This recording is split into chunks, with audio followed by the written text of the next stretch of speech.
Pada suatu malam di New Orleans, terlihat seorang pria yang tampak seperti gelandangan bernama Douglas sedang berlari menyelamatkan diri. Ia dikejar oleh sekelompok pria bersenjata yang mengendarai sepeda motor. Di pinggangnya terdapat sebuah sabuk yang berisi uang sebesar $10.000.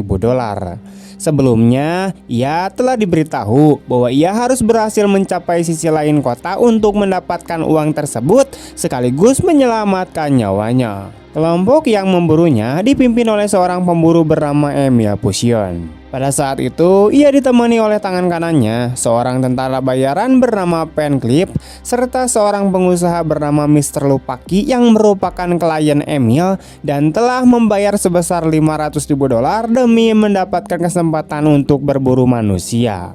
Beberapa saat kemudian, anggota lain dari kelompok tersebut mulai berdatangan. Mereka kembali melanjutkan perburuan terhadap Douglas dengan menembakinya tanpa henti. Namun, Douglas dengan cepat membalas dengan melemparkan 1 galon bensin. Hal itu memicu ledakan besar hingga menewaskan beberapa dari mereka. Ketika melihat kesempatan untuk melarikan diri, ia kembali berlari sekuat tenaga. Namun tidak lama kemudian, lebih banyak anggota pemburu datang mengejarnya. Pada akhirnya, Douglas gagal mencapai tujuannya. Ia tewas setelah tubuhnya ditembus oleh 3 anak panah crossbow.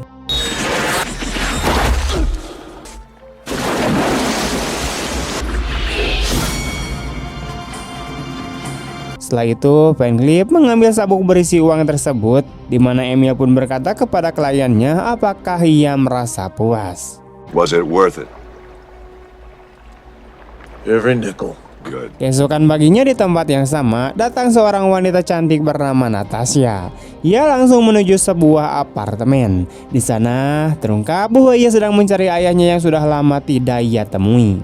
Namun sang pemilik apartemen menjelaskan bahwa ayahnya sudah lama tidak tinggal di sana karena tidak mampu membayar sewa setelah kehilangan pekerjaan. Ia memilih pergi agar tidak menjadi beban. Kemudian diketahui bahwa pria yang ia cari tidak lain adalah Douglas Blinder, yaitu seorang veteran perang Vietnam. Ia adalah gelandangan yang dibunuh pada malam sebelumnya. Tanpa mengetahui nasib tragis ayahnya, Natasha tetap melanjutkan pencarian di sekitar kota. Ia bertanya kepada orang-orang apakah mereka memiliki informasi tentang keberadaan ayahnya. You know him?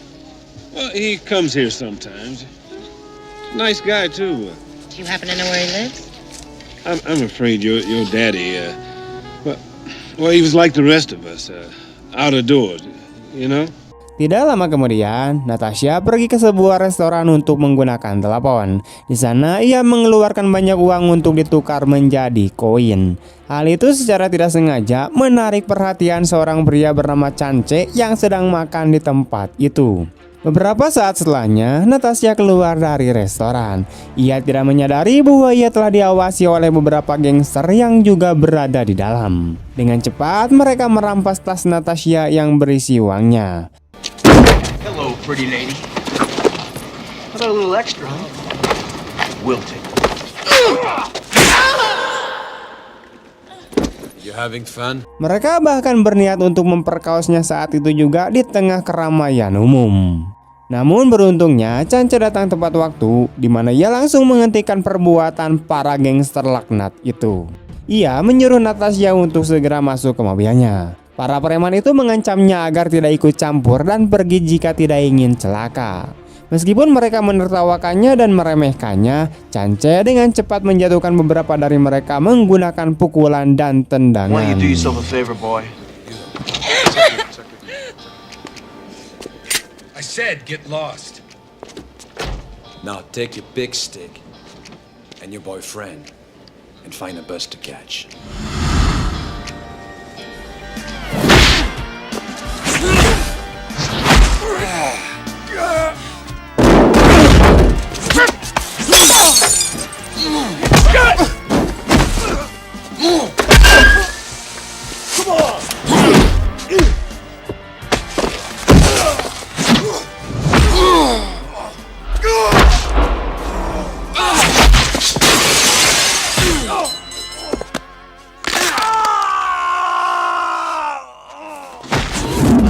Kemampuan bertarungnya sangat terlihat luar biasa, di mana Natasha pun terkesan saat menyaksikan bagaimana Chance satu persatu melumpuhkan para pria bejat itu yang telah berbuat kasar kepadanya. Walaupun jumlah mereka banyak, mereka tidak mampu menandingi keahlian Chance.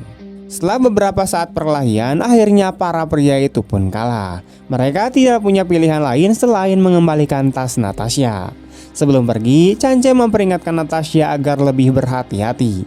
Ia juga menyarankan agar tidak sembarangan menunjukkan uang di tempat umum, terutama karena ia masih baru di kota itu. Setelah kejadian itu, Natasha pergi ke kantor polisi untuk melaporkan orang hilang. Di sana, ia bertemu dengan seorang polisi yang sedang bertugas bernama Officer Michelle. Ia menjelaskan bahwa ayahnya hilang. Namun Michelle mengatakan bahwa ia tidak dapat membantu karena ayahnya tidak memiliki alamat tetap. Karena sangat membutuhkan bantuan, Natasha kemudian mengikuti Chance. Ia memintanya untuk membantu mencari ayahnya dengan imbalan uang yang besar. Namun Chance awalnya menolak, di mana ia memiliki jadwal untuk pergi melaut sebagai awak kapal penangkap ikan, di mana itu adalah sumber penghidupannya. Ketika ia hendak berangkat, ia tidak diizinkan ikut. Hal ini terjadi karena sebelumnya ia telah memukuli sekelompok penjahat. Ternyata sebagian besar dari mereka adalah kerabat bosnya. Selain itu, ia juga memiliki utang kepada serikat pekerja. Ia hanya diizinkan bekerja kembali jika sudah melunasinya. Karena keadaan tersebut, akhirnya Chance menerima tawaran Natasha. Help you for 2 days, you'll pay me $217. It's a deal. Untuk memulai pencarian, mereka berkeliling ke berbagai tempat di kota. Mereka mulai menanyakan informasi kepada warga setempat atau penduduk dengan harapan menemukan petunjuk. Pada suatu titik, mereka dibawa ke barang-barang peninggalan Douglas. Di sana, Natasha menemukan sebuah selebaran yang dulu dibagikan Douglas sebagai cara mendapatkan uang. Chance segera mengenali asal selebaran itu. Ia lalu membawa Natasha ke sebuah tempat tertentu. Setibanya di sana, mereka bertemu dengan pemiliknya bernama Ranley. Mereka menanyakan apakah ia mengenal Douglas. Looking for someone who worked for you. The man's name is Douglas Binder. I never heard of him. Did he work for you, sir? Maybe he did, maybe he didn't. Namun si Ranley ini menyangka, tetapi meski begitu, dari raut wajahnya terlihat jelas bahwa ia berbohong. Pada saat itu, Penslip kemudian datang, di mana terungkap bahwa ia mengenal Ranley. Ketika melihat Chance dan Natasha, ia pun tersenyum. Ia seolah menemukan target baru untuk perburuan berikutnya. Setelah mereka keluar, seorang pria yang mengaku sebagai polisi mendatangi mereka. Ia mengatakan bahwa mereka telah menemukan mayat Douglas. Ia kemudian membawa mereka ke kantor polisi. Di saat itu, dunia Natasha seakan runtuh ketika mengetahui kondisi ayahnya yang hangus terbakar parah. Hal yang lebih buruk, pelakunya masih belum diketahui. Keesokan harinya, Chance memeriksa laporan autopsi Douglas. Ia melihat betapa mengenaskannya kondisi tubuh pria tersebut. Pada saat itu juga, terungkap bahwa Chance adalah mantan anggota marinir Amerika Serikat. Ia pernah menerima banyak penghargaan, namun ia dipecat setelah melemparkan kaptennya ke laut karena mengetahui bahwa kapten tersebut terlibat dalam penyelundupan opium. Dengan tekad untuk mengetahui kebenaran, Chance memutuskan melakukan penyelidikan sendiri, di mana ia langsung menuju lokasi kejadian perkara. Sementara di sisi lain, terlihat Ivan sedang mempelajari berkas militer milik Chance. Ia mulai tertarik padanya karena yakin Chance dapat memberikan sensasi dan kesenangan dalam permainan berburu berikutnya. Sementara itu, ketika Chance sedang mencari petunjuk mengenai apa yang sebenarnya terjadi, ia tiba-tiba diserang oleh dua anak buah Ivan. Mereka memukulinya hingga ia kesulitan melawan.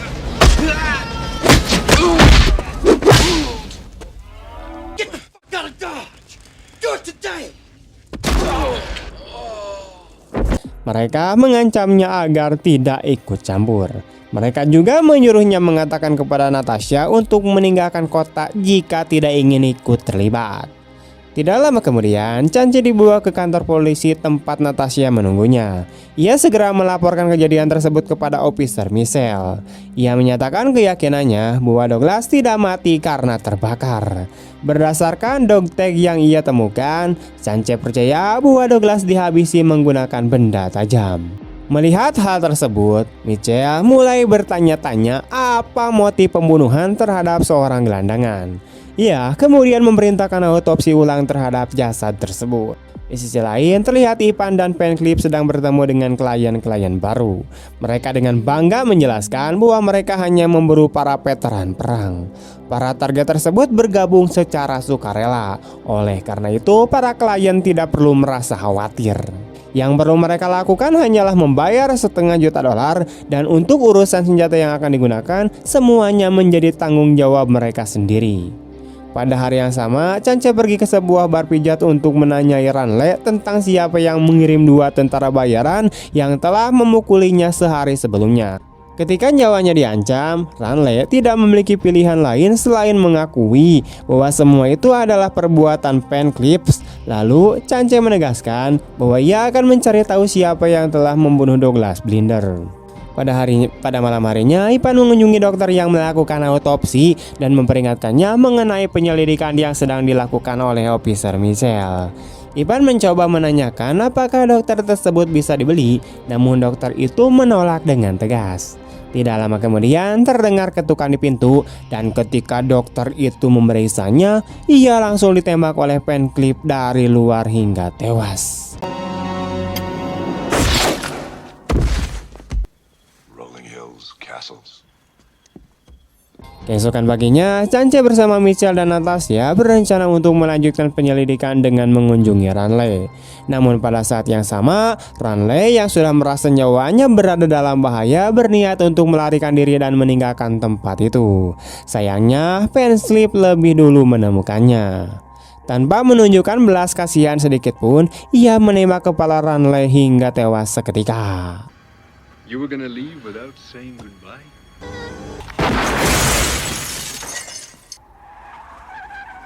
Ketika Chance dan yang lainnya tiba di lokasi, semuanya sudah terlambat karena Ranle telah mati.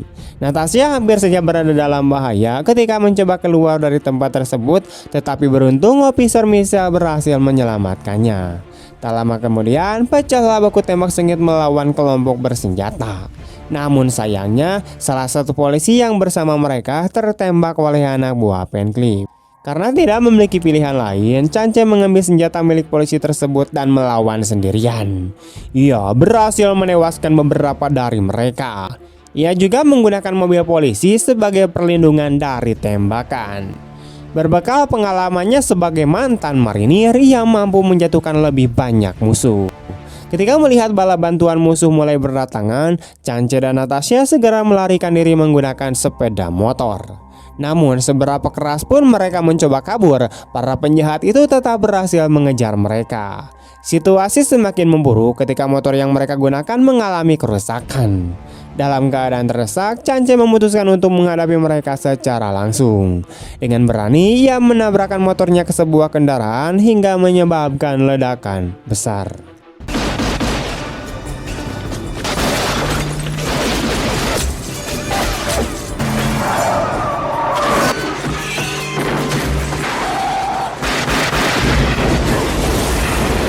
Tidak lama kemudian, Ivan tiba di lokasi. Chance terus menghindari serangan mereka sambil berusaha kembali berkumpul dengan Natasha. Saat mereka terpojok, kebetulan sebuah kereta melintas di bawah jembatan. Mereka pun tidak memiliki pilihan selain melompat untuk menyelamatkan diri dari kejaran musuh.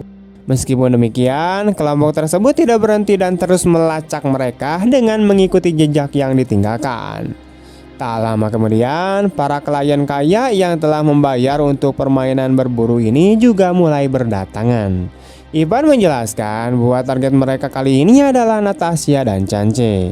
Ia yakin para klien akan sangat menikmati perburuan ini karena target mereka sangat sulit ditangkap. Setelah beberapa menit berjalan di dalam hutan, Chance dan Natasha tiba di rumah seorang pria tua bernama Dub yang ternyata adalah paman Chance. Chance menjelaskan bahwa ada sekelompok orang yang sedang memburu mereka dan pria tua itu mengaku sudah mengetahuinya. Chance kemudian meminta senjata dan Dub memberinya shotgun favorit miliknya. Saat mereka sedang merencanakan langkah selanjutnya, mereka melihat kelompok pemburu mulai mendekati lokasi mereka.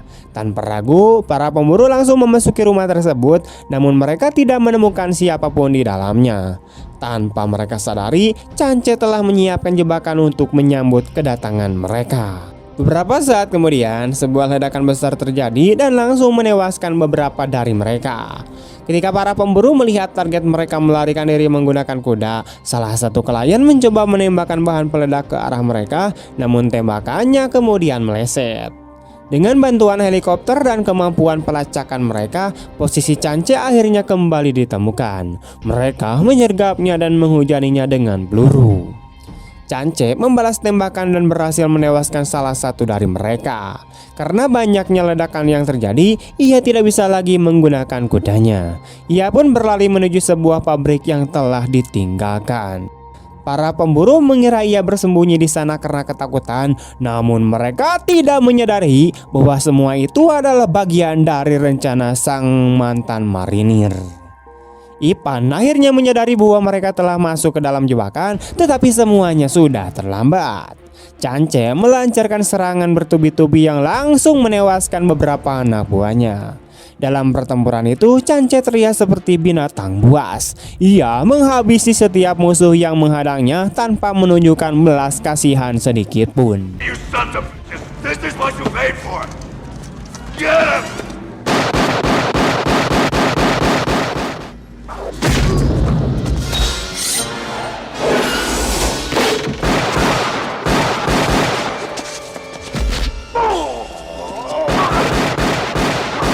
Sang bos mafia menjadi sangat marah melihat situasi yang semakin tidak terkendali. Ia tidak menyangka bahwa target yang ia anggap mudah justru menjadi ancaman yang menghancurkan bisnisnya. Bahkan ketika bala bantuan tambahan datang, mereka tetap tidak mampu mengalahkan Chance dan satu persatu dari mereka pun akhirnya tewas. Ketika Natasha mendengar suara tembakan dan ledakan, ia menjadi sangat khawatir. Karena itu, ia memutuskan untuk tidak mengikuti rencana Chance dan pergi ke pabrik tersebut untuk membantunya. Sementara itu, dalam pertempuran yang berlangsung, tangan kanan Ipan justru merasakan kesenangan luar biasa. Selama bertahun-tahun menjalankan bisnis ini, baru kali ini ia menghadapi lawan seperti Chance yang sangat tangguh dan ahli dalam bertarung. Pertarungan mereka berlangsung sangat sengit, namun pada akhirnya berakhir dengan kematian Ipan di tangan Chance.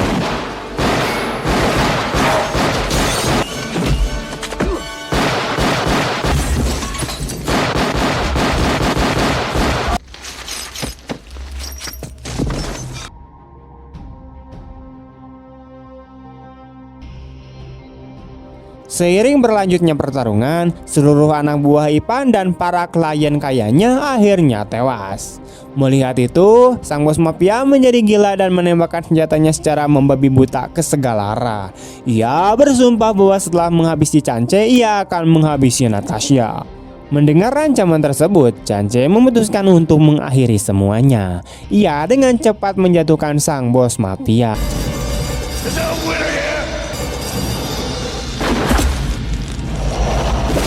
Namun ketika mereka hendak pergi, Ipan tiba-tiba bangkit kembali dan menyandra Natasha. Ia memerintahkan Chance untuk menjatuhkan senjatanya. Demi keselamatan Natasha, Chance menuruti perintah tersebut. Saat Ipan hendak menarik pelatuk, Chance dengan berani menyerangnya dan berhasil menghindari tembakan. Terjadilah pertarungan terakhir yang sangat sengit. Meskipun dalam kondisi terdesak, sang mafia tetap tidak mau menyerah. Namun ia sangat terkejut ketika melihat Chance tidak terpengaruh oleh api yang membakar di sekitarnya. Dengan tekad penuh, Chance akhirnya mengakhiri hidup sang mafia dengan meledakkan sebuah bom. Sang mafia mencoba melawannya dengan sambil tertawa, namun takdirnya tidak dapat dihindari. Setelah memastikan semuanya telah aman, Chance, Natasha, dan Michelle meninggalkan tempat tersebut bersama-sama. Natasha kini merasa lega dan bahagia karena akhirnya berhasil membalas kematian ayahnya. Tamat! Oke teman-teman, sekian dulu untuk video ini. Bagaimana tanggapan kalian tentang film ini? Tulis di kolom komentar. Dan jika kalian mau request film apa selanjutnya untuk kita bahas, silahkan tinggalkan jejak berupa komentar. Dan jika kalian suka dengan video ini, jangan lupa untuk di komen, share kemanapun kalian suka. Dan jangan lupa untuk subscribe biar gak ketinggalan video-video menariknya dari Melong Film.